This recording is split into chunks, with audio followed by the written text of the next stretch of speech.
Assalamualaikum warahmatullahi wabarakatuh. Halo sahabat pembelajar online, pada video pembelajaran kali ini akan dijelaskan mengenai relasi dan fungsi. Kita langsung saja ke materi. Materi yang pertama yaitu mengenai pengertian relasi. Relasi merupakan sebuah aturan yang memasangkan anggota himpunan satu ke himpunan yang lain. Sebuah relasi yang terdapat dalam himpunan A dengan himpunan B biasa disebut sebagai pemasangan atau korespondensi dari anggota yang terdapat di dalam himpunan A ke anggota yang terdapat di dalam himpunan B. Di sini ada contoh, suatu himpunan A sama dengan 0, 1, 2, 5 dan himpunan B sama dengan 1, 2, 3, 4, 6.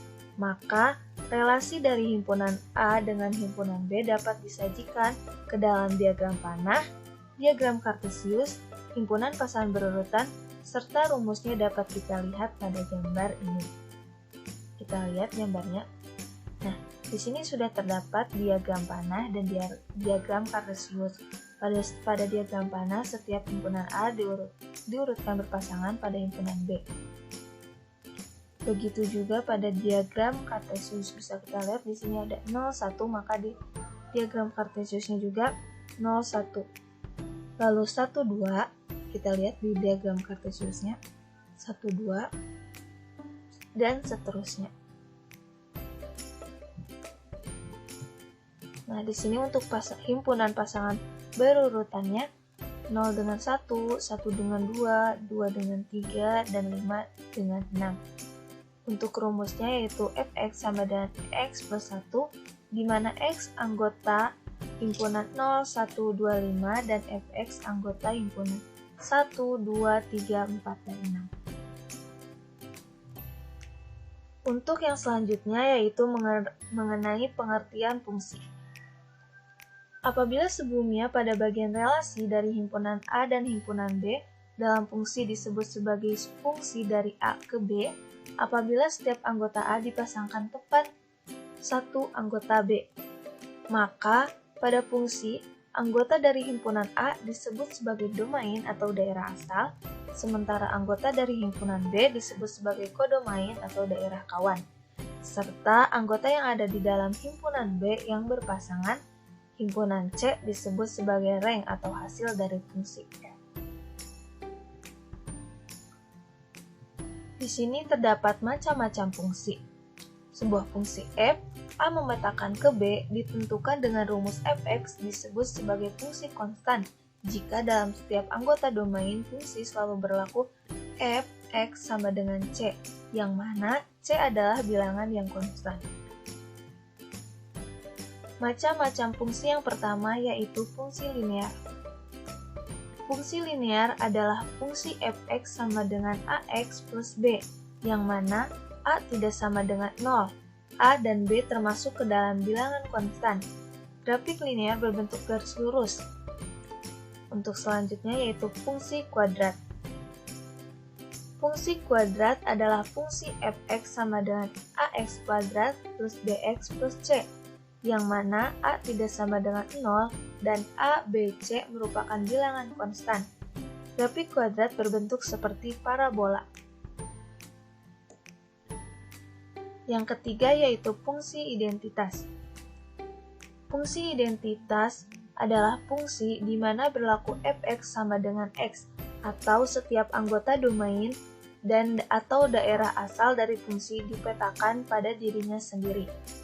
Grafik fungsi identitas adalah berupa garis lurus yang melalui titik asal serta seluruh titik melalui ordinat yang sama.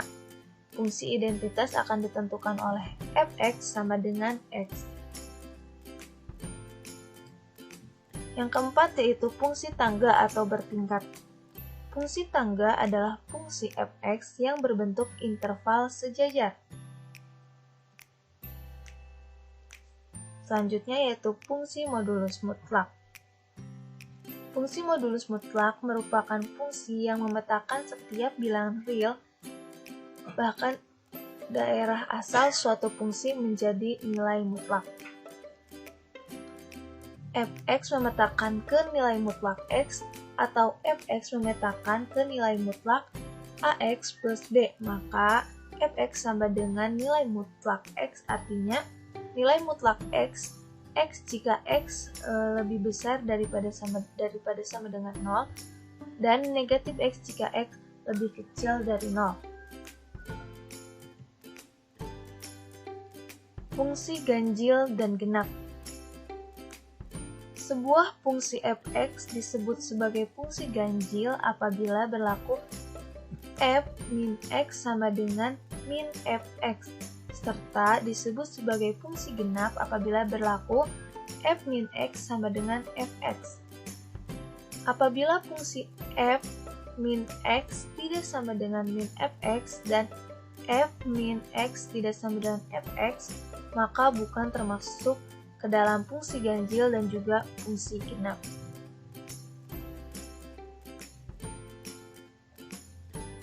Selanjutnya yaitu kita beralih ke contoh soal. Contoh soal yang pertama, diketahui A sama dengan 1, 2, 3, 4, serta B 1, 2, 3, 4, 5, 6, 7, 8. Sebuah fungsi f A memetakan ke B ditentukan oleh fx sama dengan 2x min 1. Maka A, gambarlah fungsi f dengan menggunakan diagram panah. B, tentukan rank dari fungsi f. Dan C, gambarlah grafik dari fungsi f. Kita jawab. Untuk yang pertama yaitu untuk diagram panahnya. Diagram panah itu memetakan A ke B. Jadi kita lihat untuk 1 memetakan ke 1, 2 memetakan ke 3, 3 memetakan ke 5, dan 4 memetakan ke 7. Untuk diagram untuk B-nya yaitu fx sama dengan 2x min 1. Untuk f1 sama dengan 2 dikali 1 min 1 yaitu hasilnya 1. Untuk f2 sama dengan 2 dikali 2 dikurangi 1 hasilnya 3. Untuk f3 sama dengan 2 dikali 2 dikurangi 1 sama dengan 5. Dan untuk f4-nya 2 dikali 4 dikurangi 1 sama dengan 7. Sehingga rank dari fungsi f yaitu 1, 5, 6, dan 7. Nah, ini untuk diagram kartesiusnya ya. Bisa kita lihat, tadi 1 memetakan ke 1, 2 memetakan ke 3, 3 memetakan ke 5, dan 4 memetakan ke 7. Mungkin hanya itu yang dapat saya sampaikan. Semoga bermanfaat untuk kita semua, dan mohon maaf apabila masih terdapat kekeliruan. Selamat belajar. Wabillahi taufiq wal hidayah. Wassalamualaikum warahmatullahi wabarakatuh.